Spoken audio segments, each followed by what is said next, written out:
in one of the most remote places on Earth, an outback mining town, hundreds of kilometres from the nearest capital city. Couldn't imagine being anywhere else.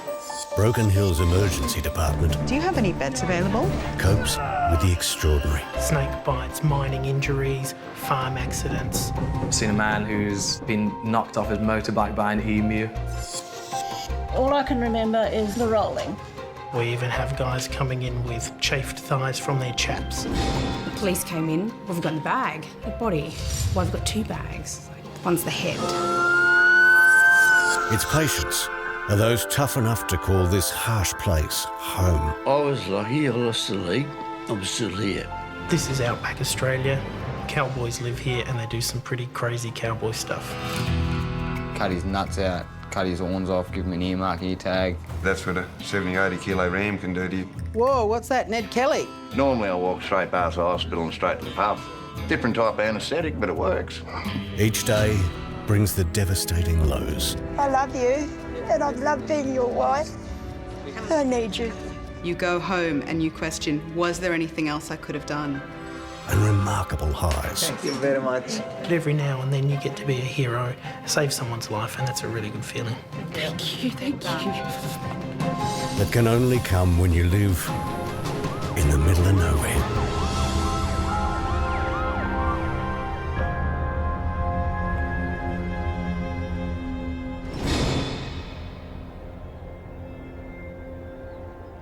One of the things that I do love about Broken Hill is how vast the openness is. To be able to sit and look at the curvature of the earth out in the distance is breathtaking. It's beautiful. The people here are lovely, the beer is cold, and there just seems to be a very nice vibe about this place. You can drive out to somewhere and have no one around you. You could, in fact, sing at the top of your voice and not upset anybody, and that's a unique experience to me. But ED out here is very different from ED in the cities. It's got significantly limited medical resources here, which makes things a bit challenging.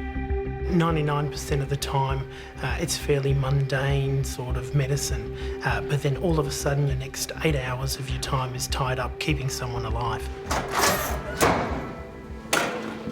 All right, ambulance have just rung through with a Cat 1 and out of hospital arrest. Pete, Cat 1. And they're bringing him in. His blood pressure's really low, and I think he's going to be here in about 2 minutes. Okay, so we've got a 74-year-old male, unwitnessed cardiac arrest. When we got there, he was in asystole, still warm. We have given him 2 lots of adrenaline, back to a heart rate of 180, nil resps. Start compressions, please. When John first arrived, we're not interested in asking too many questions about what's led to all of this. We're just interested in keeping him alive for the here and now. All right, let's get some bloods. Let's get a central line in, please. And where's that adrenaline, Lee? His heart was misbehaving a lot, in and out of a normal or a functional rhythm. Hang on, just stop for a second, I was happy. No, he's got a pulse, he's got a pulse, yeah. Good, good. Pulse. Every time we got John's heart rate back, it would deteriorate on us. You got anything? Get going, I think. Get on the chest. Okay. Yep. 12.9 blood sugar. And could someone be ready with more adrenaline? We just couldn't get out of this cycle.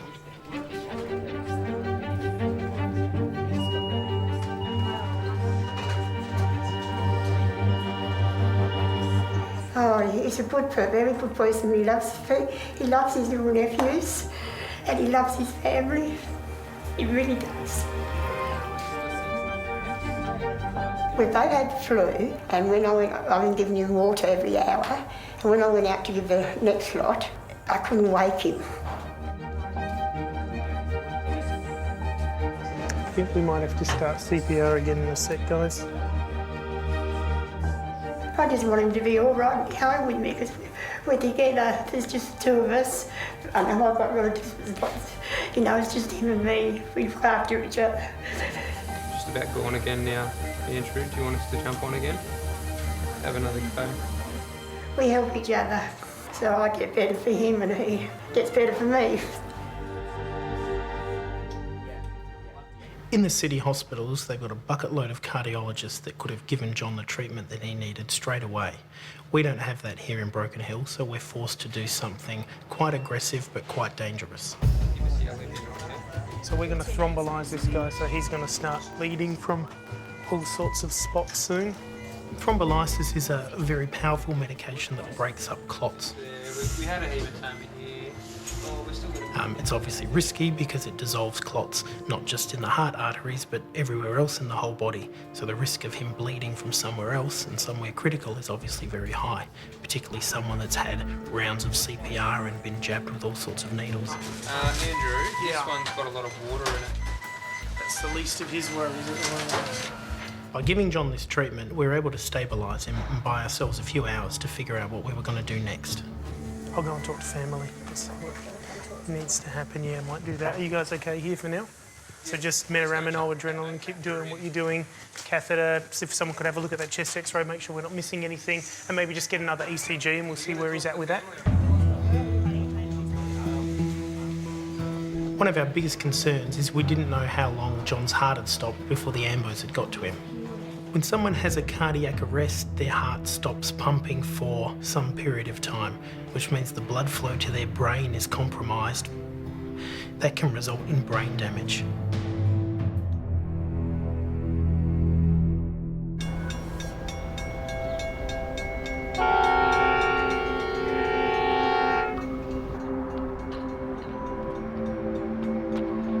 Inside you can actually see the bones and the bit that's broken, and yeah, it wasn't very pretty. I've got a photo here of when it first got cleaned up in Menindee yesterday. It's pretty gory, but and split right up over the knuckle, and you can actually see the bone in there, and you can see the broken bit of the bone as well. So yeah, that's what a 70, 80 kilo ram can do to you if he gets cranky. I had a sheep in a trailer, and it's actually jammed my hand, charged and jammed my hand against the crate and smashed it. Yeah, split it. Oh, dead weight, he would have been about 70, 80 kilos, and yeah, they're pretty strong animals. Yeah, oh, you saw the picture? Yeah. Oh, that means we don't have to unwrap it then.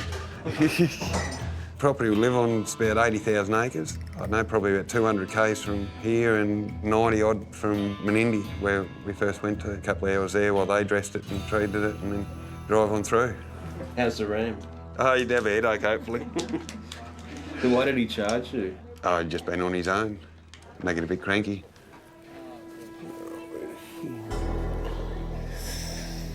Okay. Meaning.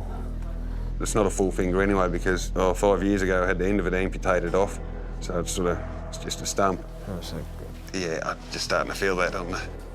Just please tell me to stop if it's... Oh, I will.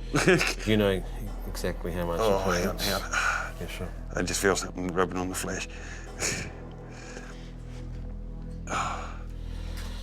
We're not far now. Okay, there we go. Puffed up this morning. Mm. It doesn't look infected though. I just want to check. It looks a reasonably pink colour. Yeah, I feel that. Oh. Okay. There's a reasonably good blood supply. Is that sting? Oh yeah.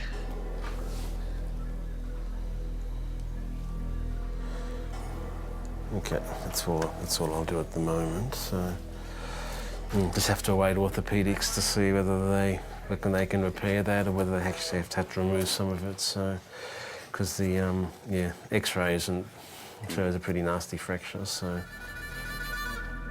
The X-ray did show a crack through the top of the bone, but it looks like it's also extended, most likely, down to the joint space, that's probably the thing that concerns me the most. If that gets an infection, the infection could potentially spread further down the finger into his hand. And look, in this guy, his hands are his livelihood. I wouldn't be surprised if they will actually amputate.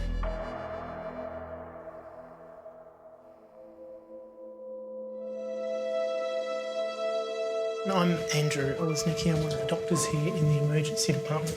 His heart has essentially stopped and started countless times. Fortunately, we've managed to get him back into a rhythm where his heart's actually able to pump blood, which is good. So the amount of time where his heart's not been pumping, we've managed to minimise that. We've probably gotten to the stage where we've done about all that we can do in Broken Hill. I'm not sure if he'd ever sort of talked to you or to any of you about his wishes if anything like this had ever happened. We talked about it to each other, but we hadn't decided about his DNR. We don't want to be one left alone. How do I put it? We don't want to wake up and be vegetables. No, and I think most people would probably agree with that. And we thought about it, but we never talked about it because we thought we're still young, we've still got time. Just doesn't want it to be a vegetable, do you? No, I don't know. No, not at all. No. No. He would hate it. Yeah. But I want him to be normal, just himself. But he can't be like that, can he? No. I've got the pipe on. Good. Hands are on. Stand clear. Stand clear. Clear. Clear. Analyse. No shots. No shots. Continue. Pulse, again, we have pulse. Yes, we have carotid pulse. So he was actually pulseless, and then both started CPR when they arrived, so potentially maximum 15 minutes without a pulse. Possibly.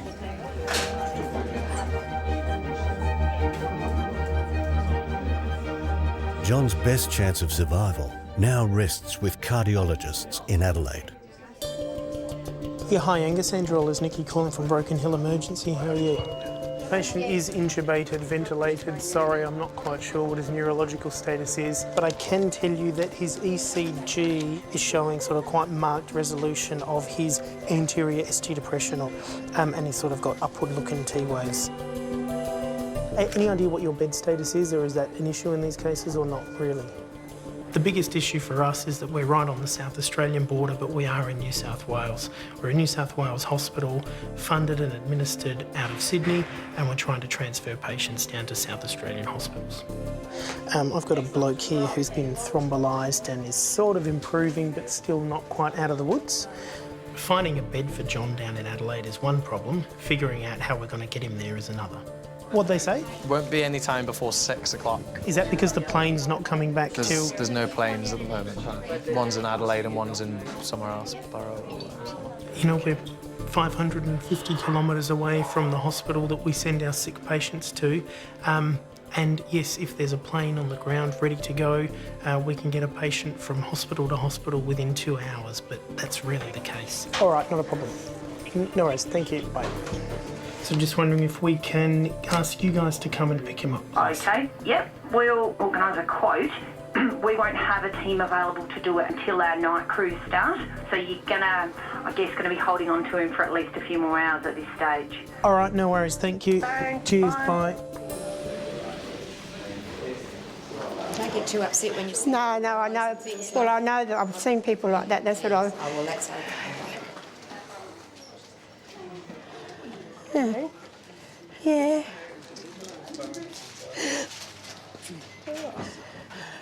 Oh, lovey. He doesn't. Oh, he's cold. He doesn't like the cold. Yeah, we're just trying to warm him up with a few blankets. Yeah. He hates the cold.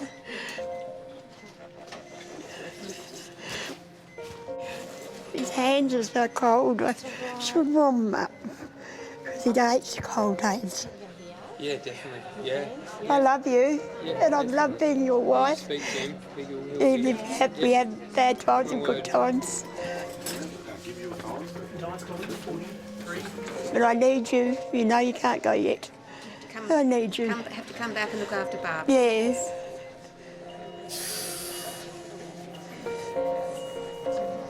I've been lucky having you in my life. It's just there's the two of us. We've always managed. Come on, darling, please come back to me. We've still got a bit of time left. 57. Yeah. Cold.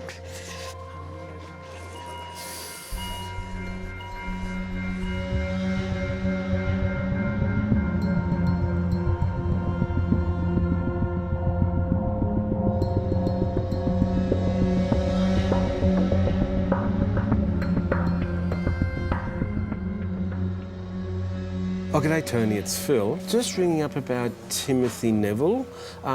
He was the guy that we were spoken to last night who got a crush injury to his left middle finger. I've spoken with Flinders Orthopaedics and they say it definitely needs the very least a washout, may even need an amputation of that digit. The upper third half of the bone is broken right through and quite angulated, and there is a split that goes down almost to the joint. Get a bottle of scotch and tip a bit on that and a bit down here. It'll fix my finger, stop the pain anyway. Well, it's a speed bump for him and a big setback for me. No, he's all right. I just don't take his garbage. Yeah. Let him just sit down, shut up and do as he's told. You're going to give the stump a stump. Yeah. I wonder if they'll let me keep this bit. They didn't the last bit. Oh, just put it in a jar of vinegar and be able to admire your finger.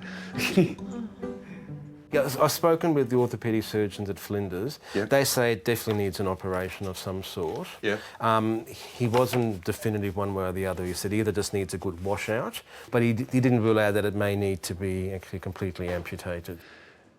So they've got to chop the finger off back further. I suppose that's why they put so many joints in the finger, so you can just keep cutting it back like cheese. With regards to getting to Adelaide, the only flight leaves at 7 tonight, which I don't know, the other option is, I don't know, driving. Have you got any thoughts of that? Yeah. I don't mean you driving, but... Why not?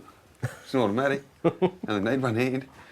Well, true, but yeah, I don't think I could really justify you driving, so... That's all right, we'll sort something out. We'll get on the road and... We referred him on to Adelaide because the surgeon here was very busy. Theatres were booked out and it may not have been possible to have him done today. Thanks, Phil. And that tetanus shot should also be given to the sheep, I reckon. Tim is in many ways what I would say normal for Broken Hill. He is one of those typical bush characters. He comes in with his hat. Yeah, we have a good old time. I fix him up and get him on his way.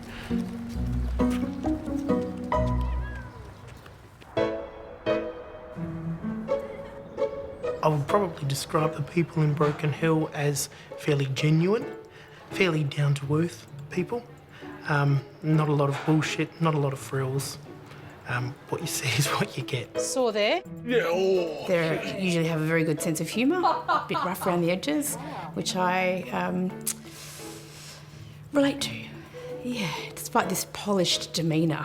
I was born up here, born and bred in Broken Hill.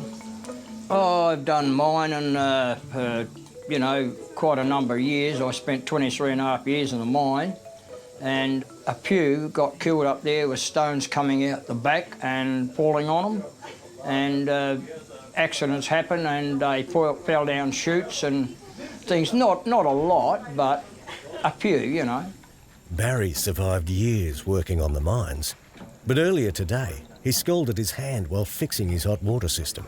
Hi, Barry. Sandy Clark's my name. How are you? Oh, not too bad now, love. You've had better days. Keep that under the water. Just tell me what happened to you today. Well, I seen the water spouting out, and I climbed on the roof to fix up the sun solar that was spurting water out. Right, you got sprayed. Yeah. So it was boiling water?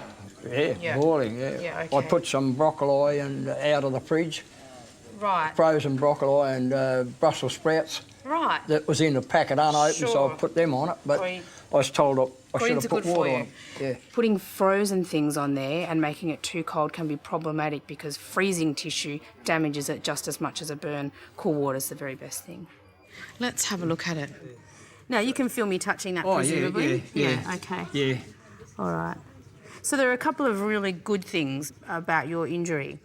There's still hair attached. Hair wasn't scalded off. Yeah. You can feel me touching it, so nerves haven't been damaged. Yeah, and it's blanching. So blanching means it has good blood flow. Not burnt that deep. Yeah.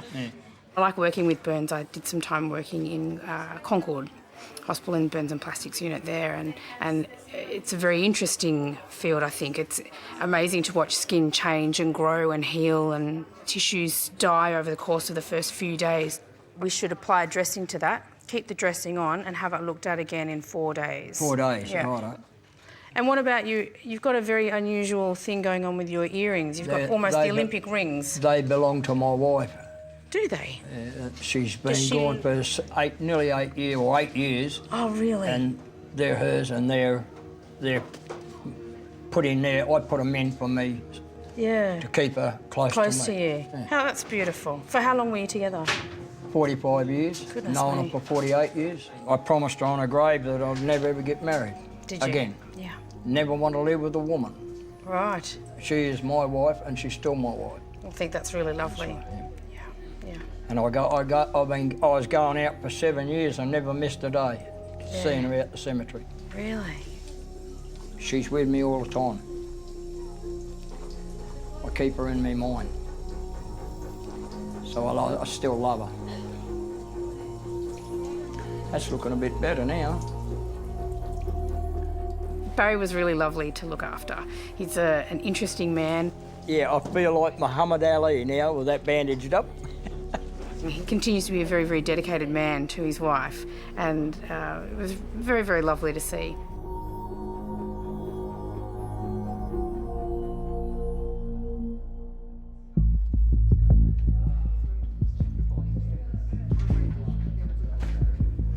If you leave me on your own, I'll sell your car. What will you do? I'll sell his car. And that'll make him come back. His precious car. What sort of car? Oh, it's only a Mazda 96, but he loves it, so. There you go. The retrieval team rang us back probably about an hour after we had organised the transfer, just to get a bit of an update. We updated them on John's situation, and they felt that the prognosis was not very good in his case. On that basis, they cancelled the retrieval. Basically, his blood pressure is pretty poor. The retrieval team are reluctant to send a jet to come and get him, and I just wanted to run that past you and your team to make sure that you're happy for us to talk palliative care with the family and think that that's quite appropriate. And neurologically, not a hell of a lot going on, tolerating a tube with no sedation after about 4 hours from, about 4.5 hours ago this was now. So sort of not a great prognosis. I was just talking to the cardiology team down in Adelaide about John's situation at the moment and the fact that we don't appear to be winning despite doing as much as we can do for him here. Again, it's always a difficult decision because people are so far away from often the care that they need that by the time they get there, it's essentially non-salvageable. I'm preparing to go and have a very difficult but a very frank discussion with his wife and family at the moment. The plan's changed a little bit. We've spoken to the cardiologists down in Adelaide and we've painted them a picture of what's happened here and how he's going with his blood pressure, and they're particularly concerned that his blood pressure is just very, very low. It doesn't sound like there's anything, even if he was where a cardiologist could do everything they could do, that there's anything miraculous that they could do. He's agreed to sort of admit him into our ICU overnight. We're not going to stop any of these treatments. We're going to continue to give him all of these treatments and I guess try and make a sensible decision tomorrow morning as to where we go. You know what? If he's going to go, I want him to go on with me. You know, it's always really difficult when we send people away, for people to be sent away to die 500 kilometres away from family and friends is really difficult on everyone. Well, I'd rather that, but he might get better, you don't know, but I'm not stupid, I know. Yeah. I know things. I was a nurse years ago, I know things.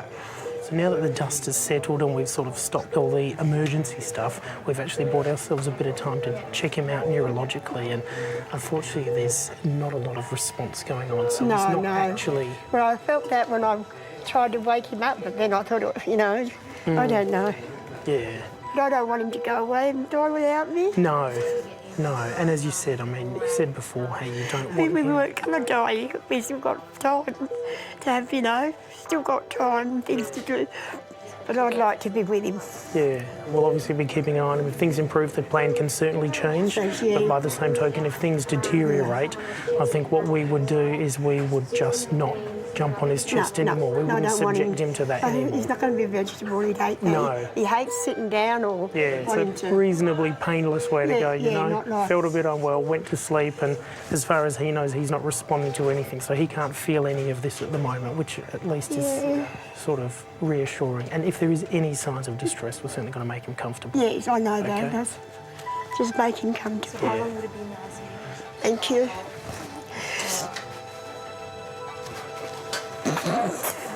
Hey. Out the front, right?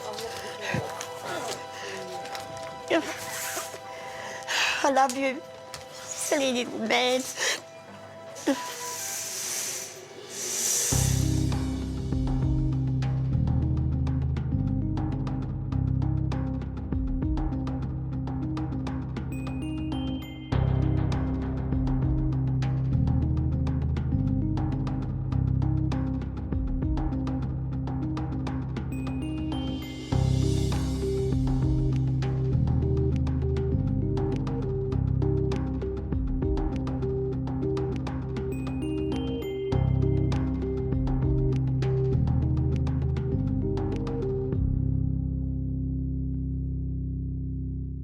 Next time on Outback ER, a mustering mishap for a colourful cowboy. Mum's got there and played a bit of noughts and crosses there with me at one stage. But can doctors rein him in? So what's that mean? Am I staying here tonight? Yep. We still go to work, no matter if we're dying, sick, whatever. The pressure's on in emergency. Can we get some hands to move on? 2, 3. As life-saving equipment fails at a crucial moment. This is the scanner. This is the only CAT scanner for 400 kilometres. And the old miner, Quite concerned about your colour. who's feeling really blue. Yeah, he looks like Grandpa Smurf, I'd say. She said, I thought you were dead. I said, no, I've got plenty of living in me yet, love.